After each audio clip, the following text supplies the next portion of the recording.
So hey everyone, welcome back to another quick and very interesting tutorial. Where in this quick tutorial, I'm going to show you how you can fix the Windows 11 night light not working in from this control panel. Either you are not able to find it, or even if you click on this, it won't work.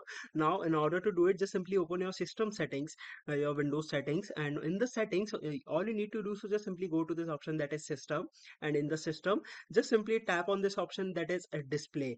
Once you go over there, here in this display section, all you need to do is to just simply click on this option of night light, and just simply toggle it from here. And once you do that, you can easily check that your night light has been fixed. And if it still not works, just simply make a hard reset to your system. And once you reset your system, you restart your system, you can easily get it. Now you can customize multiple settings and use the night light.